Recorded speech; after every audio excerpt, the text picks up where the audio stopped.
Setting out from the small town of Coggeshall, Part 6 of the Essex Way crosses several miles of open farmland and countryside to arrive in the village of Great Tey. Passing around its lovely Grade 1 listed church, the route zigzags northeast to quickly join the River Colne and part of the Colne Valley path. Several miles of the Colne Valley is followed until West Bergholt is reached, with the last opportunity to top up on food and drink until the pub at Horkesley, just north of Colchester. Here, a bus can be caught into the town centre for an overnight stay.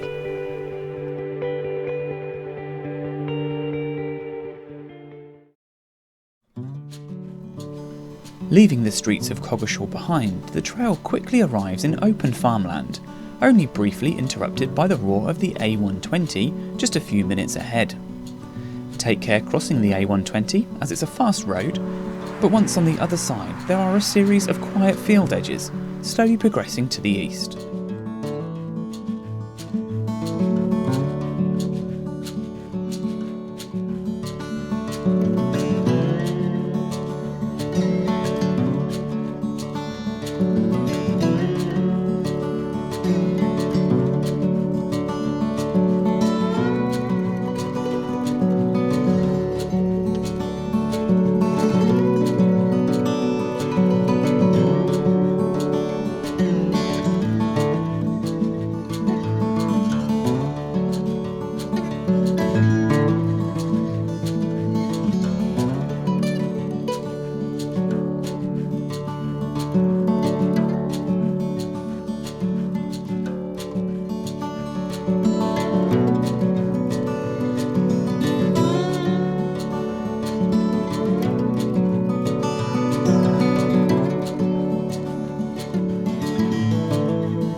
The tiny hamlet of East Gore is reached after a few miles, which really only consists of a couple of houses and farms.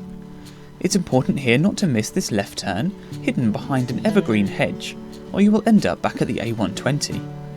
The path follows field edges for a short way before completing a few zigzags around woodland, eventually arriving in the village of Great Tey.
The Chequers village pub is passed directly on the route, and the perfect place to stop for some lunch if you started the day's walking a bit later, as it's less than 2 hours to this point. Alongside the pub is the stunning St Barnabas Church, which dates back to the 12th century and protected as a Grade 1 listed building.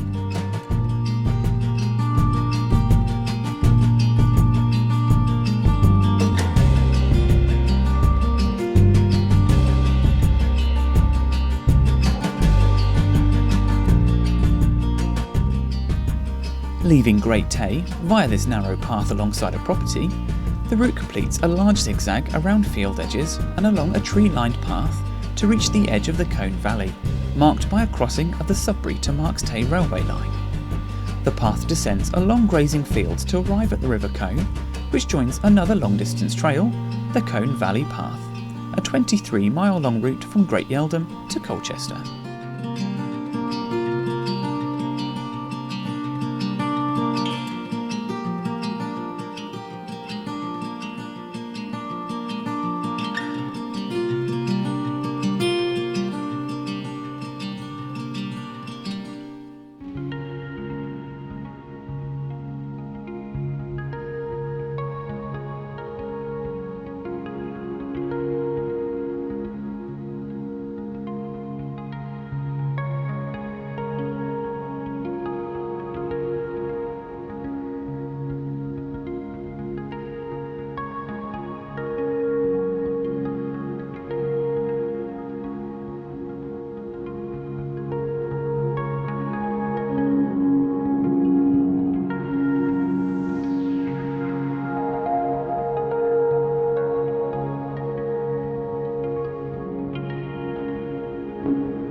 Alongside this stretch of the Colne Valley are numerous pillboxes, one of which has an information board detailing the history of the area and people who were stationed here.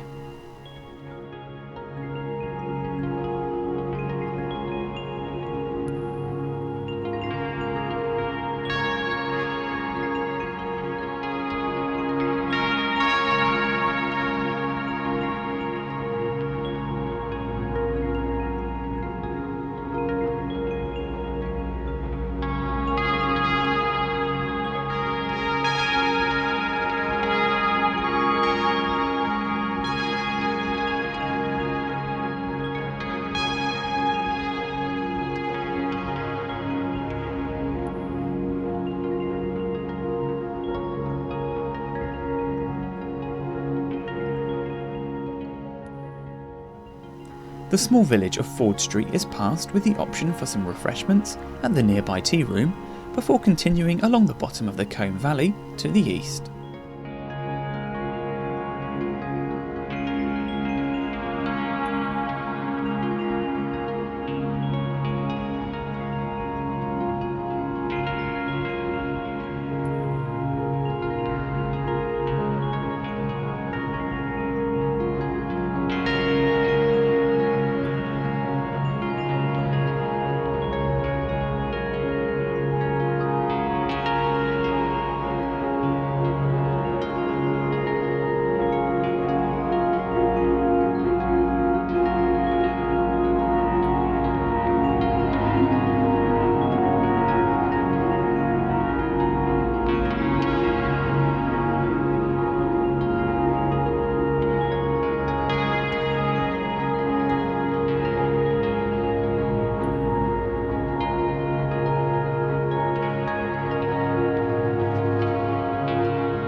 As you approach West Bergholt, the trail passes West Bergholt Hall, a lovely 18th century 3-storey brick house which sits right alongside the stunning Grade 1 listed Church of St Mary.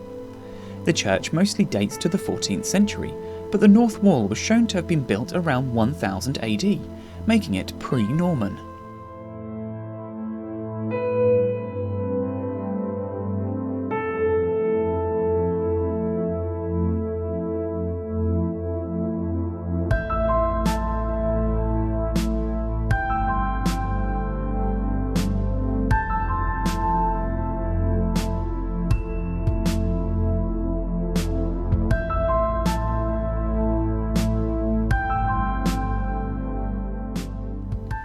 The village of West Bergholt is passed on its northern side, with a chance to grab some food, snacks and drinks from one of the convenience stores, before the final push across a series of fields to Horkesley.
At Horkesley, there is a lovely small pub called the Half Butt Inn for a late afternoon or evening meal, before catching the bus into Colchester for an overnight stay.